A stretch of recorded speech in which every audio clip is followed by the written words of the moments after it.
안녕하세요. 정광석입니다. 자, 세 번째 영상, 세포생물학의 세 번째 영상입니다. CB3, 세포 소기관의 역할입니다. 우리가 CB1, 2에서 세포는 무엇이냐, 세포막이는 어떤 것이냐를 봤는데 그 하면서도 세포 소기관에 대한 역할들, 종류별 역할들을 간략하게 좀 언급하고 지나갔습니다. 여기서는 그 중에서 특히 잘 기억하셔야 할 주요 세포 소기관을 몇 개 고르고 거기에 대한 설명을 좀 드릴 거예요. 오른쪽 보시면 세포 소기관이 뭐 하는지, 리보솜이란 게 도대체 뭐고, 소포체하고 골지체는 어떤 역할을 하고, 세포 소기관이 세포에 왜 필요한가, 이런 걸 말씀드립니다. 앞쪽 영상에서 제가 반드시 기억하셔야 할 세포 소기관을 대여섯 개 골랐습니다. 그 중에 핵도 있었고요. 미토콘드리아도 있었고, 뭐 몇 개 있었는데, 핵은 제가 몰레큘러 바이올로지 MB 영상에서 좀 상세하게 설명할 거예요. 이 핵을 특히나 유전자 DNA하고 관련해서 설명을 드릴 거고, 미토콘드리아는 BC 바이오케미스트리 생화학 영상에서 정말 자세하게 다루고 있습니다. 그 영상을 참고하시고, 그다음에 이제 세포막에 대한 거는 이 세포생물학 영역에서 CB2에서 다루고 있습니다. 그래서 이 정도 내용을 함께 보셔서 좀 학습에 활용하시기 바랍니다. 자, 이제 다음 넘어갑시다. 세포 소기관의 역할은 생명 현상을 일으키는, 세포가 이거를 일으키는 가장 최소 단위라고 했죠. 세포가 일으킨 이 생명 현상을 잘 일으킬 수 있도록 각자의 역할을 담당하고 있는 그런 조그마한 덩어리들, 이런 거를 우리가 세포 소기관이라 부릅니다. 세포의 의미는 그것들이 모여서 만들어진 것들이에요. 그래서 사람과 세포를 서로 비교해 본다면, 사람으로 치면 오른쪽 그림 보세요. 사람으로 치면 사람이 살아가기 위해서 순환계도 가지고 있어야 하고, 지금 보시는 거죠. 순환계, 소화기 계통, 이거는 비뇨기 계통, 피부, 그 다음에 림프, 근육 등등등등 여러 가지의 기관들을 구성 요소들인 기관 계통들을 갖고 있으니까 사람이 하나가 완성이 돼. 그죠? 세포의 경우에도 여러 개의 역할을 갖고 있는, 각자 역할을 갖고 있는 여러 종류의 세포 소기관을 갖고 있어서 세포가 하나 만들어진다. 그렇게 이해하라고 제가 비교를 해 놓은 겁니다.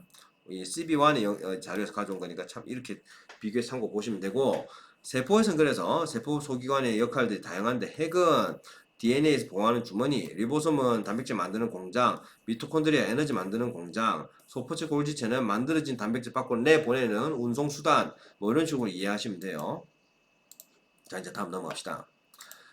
자, 그 중에서 리보솜은 몰레큘러 바이올리 쪽에서도 좀 많이 다루고 있는데요. 여기서 한 번 더 다룹니다. 일단 리보솜이란 핵 속에 담겨 있는 유전자, DNA 같은 거 말하는 거야. 그 유전자에 따라서 세포가 필요로 하는 단백질을 만드는 세포 소기관입니다.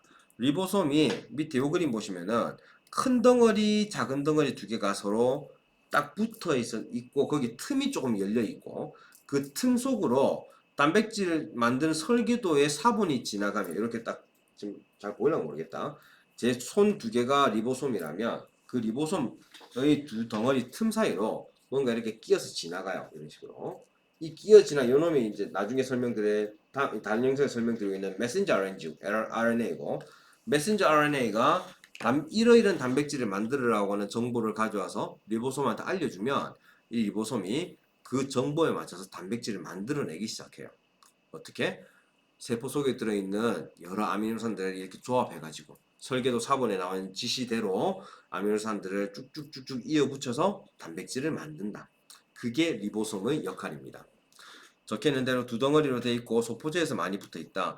자, 생각해봐요. 이 소포체에 많이 붙어 있다는 걸 학생들이 좀 어려워하던데요. 소포체가 하는 역할이 좀 이따 설명드리겠지만, 리보솜이 만든 단백질을 모아놓는 창고 역할을 하는 놈이에요. 근데 창고에 집어넣으면, 여러분들 창고에 넣어놓으면 배송 나가기 전까지 보관만 하는 것도 있지만, 때에 따라서 제품 중에서 과일 같은 거 생각할까? 수확 이후에 조금 오래 둬서 숙성시킨다 팔면 더 장사 잘 되는 것들 있죠? 그런 것처럼 소포체의 역할은 리보솜이 만들어 놓은 프로토타입의 단백질이 제대로 작동할 수 있게끔 보관하는 중에 약간씩 조정 작업하는 그런 역할도 있어요. 그래서 소포체가, 이게 소포체고, 이제 엔도플라스믹 레티큘 소포체가 있고요.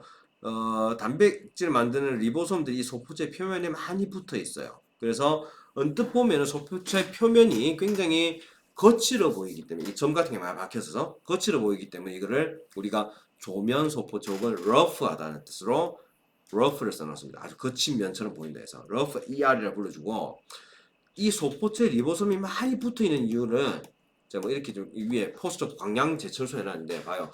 철강 만드는 여러 가지 시설들이 서울에 하나, 부산에 하나, 대구 하나 있으면 철강 어떻게 만들고 얼마나 비효율적이겠어요. 한 대 다 모아놨죠. 그것처럼 단백질 만드는 리보솜도 소포체라고 하는 주머니 속 겉면에 잔뜩 모아갖고 단백질들을 집약적으로 만들 수 있게끔 해놨다. 그렇게 이해하시면 돼요. 물론 자유롭게 떠다니는 리보솜도 일부 있긴 하지만 대부분 리보솜은 소포체 표면에 붙어 있더라. 자, 리보솜이 단백질 만드는 과정은 핵 속의 유전자를 전사하면 메신저 RNA가 만들어지고요. 이 메신저 RNA가 리보솜에 이렇게 끼어들면 아까 말씀드린 대로 리보솜이 이 RNA에 있는 정보를 바탕으로 보시는 것처럼 박수 좀 지울게. 보시는 것처럼 이렇게 아미노산 몇 개를 이어 붙여가면서 단백질을 만들어낸다. 즉 리보솜은 단백질을 만드는 공장 역할을 하는 놈이다. 이렇게 이해하시면 되고 밑에 이게 이제 뭘 만드는 과정 하면은 사실 글로만 쓰거나 이렇게 그림으로 보면 좀 어려워요. 제가 유튜브 좀 찾아보니까 이 링크의 영상이 비교적 볼만해요. 그래서 요 링크 제가 요 강의 자료를 다 공유해 드렸으니 링크 클릭해서 한번 영상을 보십시오. 뭐 설령 영어 나오더라도 그 중요하지 않고 그림만 보시면 돼요. 자, 다음 소포체. 그래서 이 리보솜이 많이 붙어 있는 이 소포체란 도대체 무엇이냐 봅시다. 세포 내 그물처럼 퍼져 있는 막으로 이루어진 소기관입니다. 세포를 이렇게 횡으로 딱 잘라 위에서 바라보는 그림이 요 그림인데 소포체 겉면에 아까 말씀드린 리보솜이 잔뜩 붙어 있죠. 빨간 점 같은 것들. 그런 것들이 이게 소포체고 소포체 역할은 단백질 합성 및 수송, 그 다음에 때때로 지질을 합성하기도 합니다. 그 다음에 칼슘을 저장하기도. 이거 혹시 기억나나요? 근육 수축할 때 근육 세포 틈에 있는 소포체들이 칼슘을 들고 있다가 수축하라라고는 신경 자극이 들어오면 이 소포체들이 칼슘을 분비해 갖고 근육 전체가 동시에 수축할 수 있게 된다. 그 역할을 하는 거.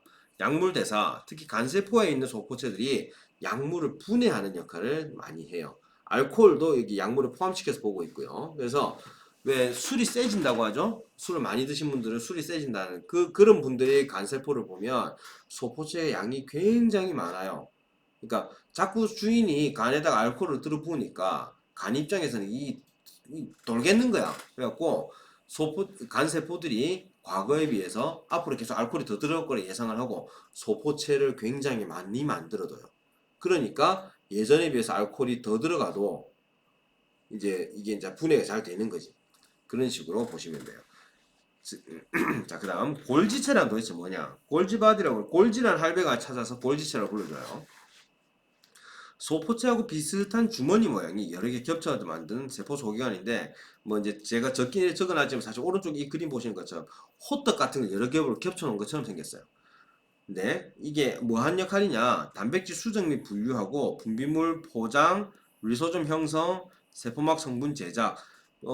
세포 속에서 조그마한 주머니를 만들어야 할 일이 있을 때는 골지체가 상당히 많이 관여하고 있다 보시면 되고 리보솜이 만든 단백질을 소포체가 모아놨다가 이렇게 조그만 주머니에 실어서 밖으로 내보내려고 흘려보내면 이 주머니가 일단 골지체 막에 들러붙어요. 이 골지체 막 안쪽으로 물질이 들어가겠지? 들어가 있으면 이 안이 골지체 바디 안에서 단백질들이 조정되고 기능을 부여받기 시작합니다. 그리고 잠깐만 좀 낙서 좀 지우고 다시 해야겠다. 여기에 잘 보이시나요? 여기입니다. 여기에 그 단백질이 모이면 조그만 주머니 떨어져 나오고 이 다음 칸이 여기에 올라붙어요. 그래서 합쳐졌다가 또 안에서 어떤 작업 한번 하고 또 모였다가 다음 칸으로 또 주머니가 올라와서 여기 또 들어오고 또 이런 식으로 들어오고 해서 맨 마지막에 떨어져 나와가지고 세포의 밖으로 튀어나간다. 이런 형식으로 골지체가 물질을 밖으로 내보냅니다. 어쨌든 나가기 직전의 단백질 같은 물질들이 많이 모여있기 때문에 이제 포장지 제대로 포장됐나 아니면 기능 제대로 할 수 있게 잘 만들어졌나 이런 걸 다 검사하고 이제 내보내기 직전까지 단백질을 조정하고 다듬는 역할을 하는 게 이 골지체가 담당한 역할 이렇게 보시면 됩니다. 자, 그 다음 세포 소기관은 세포에 왜 필요한가? 자, 아까 설명을 드렸습니다만 세포 소기관의 역할은 생명 현상을 일으키는 세포가 생명 현상을 잘 일으킬 수 있게끔 전문화된 분업화된 역할을 담당하고 있어요. 그렇기 때문에 얘들이 없으면 세포가 생명 현상을 일으킬 수가 없겠죠. 그래서 예를 들어 보면 면역에서 세포 소기관의 협력이 잘 일어나는 걸 우리가 볼 수 있습니다. 예를 들어서 항원을 즉 뭐 세균이나 바이러스를 만난 세포가 있다면 걔들이 이 세균을 딱 보는 순간 이건 우리 편이 아니니까 얘를 죽여야겠구나, 어떻게 해야겠구나 판단하는 순간부터 그 세균을 억제할 수 있는 항체를 만들어내야겠죠. 항체는 어디 갔노? 일단 항체라고 하는 것은 이퀄 단백질이고요. 단백질을 만들 때는 필연적으로 핵 속에는 DNA가 mRNA를 만들어내는 것부터 시작을 해야 해요. 설계도 원본, 설계도 사본 따라서 아까 우리가 봤던 리보솜이 단백질을 만들어내는데 이 단백질이 항체를 만들어냈다는 뜻이고 그 항체들이 만들어진 다음 세포 밖으로 분비를 하려면 소포체에 담아놨다가 골지체로 보내갖고 세포막 밖으로 튀어나간다. 요 순서를 말씀드려요. 요 그림이 조금 복잡하지만 크게는 그걸 말씀드리는 그림입니다. 자, 이제 요약합시다. 세포 소기관의 역할이라고 하는 결국 세포가 담당하고 있는 생명현상 이것이 잘 일어나도록 다양한 기능을 하고 있는 하유 구조물이다. 리보솜이라고 하는 것은 mRNA의 지시에 따라서 단백질을 만드는 단백질 공장 같은 역할을 하는 것이고 소포체와 골지체는 그렇게 해서 만들어진 단백질을 모아서 농축시키고 조종하고 골지체에서 단백질 수정해갖고 외부로 분비하는 역할을 하게 되더라. 이제 세포 소기관은 세포에 왜 필요한가? 이제 뭐 딱히 설명 다시 안 해도 잘 아시겠죠? 생명 현상이 매우 복잡하기 때문에 고도로 분업화해서 세포 소기관들이 세포의 역할을 다 진행시켜 준다 이렇게 보시면 돼요.